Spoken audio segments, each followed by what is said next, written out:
Hello बच्चों, कथा craft kids में आपका स्वागत है। बच्चों, आज हम आपको एक प्यारी सी बच्ची की कहानी सुनाने जा रहे हैं।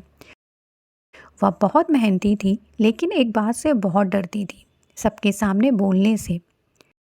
क्या सिर्फ मेहनत करना ही काफ़ी होता है या अपनी बात कहना भी ज़रूरी होता है? आओ चले जानते हैं इस कहानी से। एक छोटे से शहर के एक स्कूल में पढ़ती थी एक प्यारी सी लड़की, राहिनी। राहिनी देखने में शांत, सादगी पसंद और बहुत ही समझदार थी। उसकी सबसे बड़ी खासियत थी, वह जो भी काम करती दिल से और समय पर करती। होमवर्क हो, प्रोजेक्ट हो या क्लास वर्क, राहिनी की कॉपी हमेशा साफ, पूरी और सुंदर होती थी। टीचर भी कई बार उसकी लिखावट और काम की तारीफ करती थीं। लेकिन राहिनी के अंदर एक बात की कमी थी, आत्मविश्वास की कमी। उसे सबके सामने बोलने से बहुत डर लगता था। एक दिन स्कूल में एक खास कार्यक्रम रखा गया। सभी बच्चों ने मेहनत से काम किया और राहिनी ने उस कार्यक्रम में डांस किया। इस कार्यक्रम में एक मुख्य अतिथि भी आए थे। उन्होंने फैसला किया कि जो बच्चे डांस में शामिल थे, उन्हें खुद अपने हाथों से स्टेज पर बुलाकर सर्टिफिकेट और गिफ्ट देकर सम्मानित किया जाएगा। मंच सजा हुआ था, पूरा स्कूल तालियों से गूंज रहा था।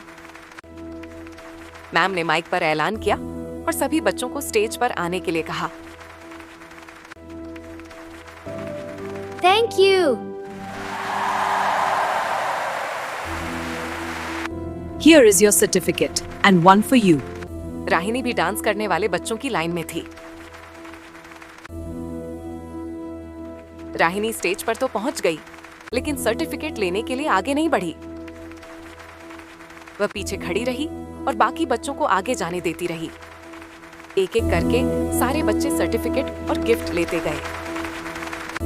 आखिर में जब राहिनी आगे बढ़ी, तब तक सारे सर्टिफिकेट और गिफ्ट खत्म हो चुके थे। राहिनी बहुत उदास हो गई। कुछ दिनों बाद क्लास में एक और परेशानी हुई। एक बच्चा अपना काम पूरा नहीं कर पाया था। टीचर ने देखा कि राहिनी की कॉपी बहुत अच्छी है। Yes, teacher. Here it is. Good. Let's have a teacher ने look. राहिनी की कॉपी उस बच्चे को दे दी, ताकि वह बच्चा देखकर अपना काम पूरा कर सके। राहिनी सब देख रही थी, लेकिन वह कुछ बोल नहीं पाई और वह फिर से चुप रह गई। कुछ दिन बाद कॉपी जमा करने का दिन आया। एक एक करके टीचर बच्चों की कॉपी चेक करने लगी। जब राहिनी का नंबर आया तो उसके हाथ खाली थे। टीचर ने पूछा, राहिनी, तुम्हारी कॉपी कहाँ है? राहिनी कुछ बोल नहीं पाई। टीचर को लगा कि राहिनी ने लापरवाही की है। टीचर ने उसे डांट दिया। वह बहुत दुखी थी। इस बार गलती उसकी नहीं थी, फिर भी उसे डांट पड़ी। घर जाकर राहिनी ने अपनी माँ को सब कुछ बताया। माँ ने उसे पास बैठाया, प्यार से सिर पर हाथ फेरा और बोली, बेटा, तुम मेहनती हो, समझदार हो, लेकिन सिर्फ अच्छा होना काफी नहीं होता। अगर तुम सही बात समय पर नहीं बोलोगी तो लोग तुम्हें समझ नहीं पाएंगे। चुप रहना शांति नहीं, कई बार नुकसान बन जाता है।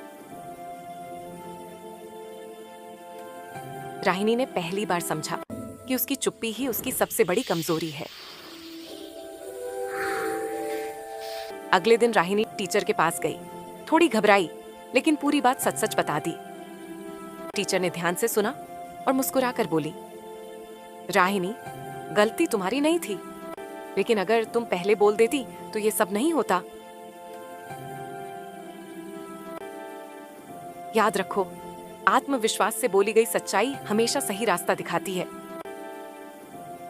उस दिन के बाद राहिनी ने धीरे धीरे बोलना शुरू किया। पहले क्लास में, फिर दोस्तों के सामने, और एक दिन इस स्टेज पर भी। अब वह डरती नहीं थी,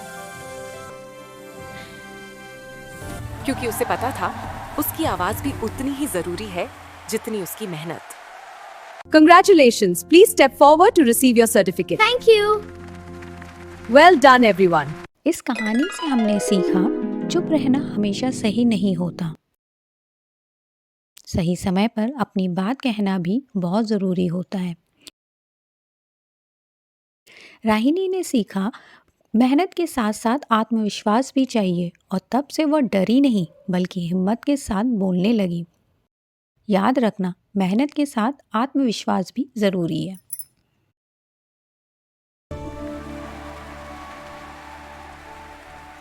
Bye everyone. If you enjoyed the video, please like, share and subscribe for more stories. Thanks for watching.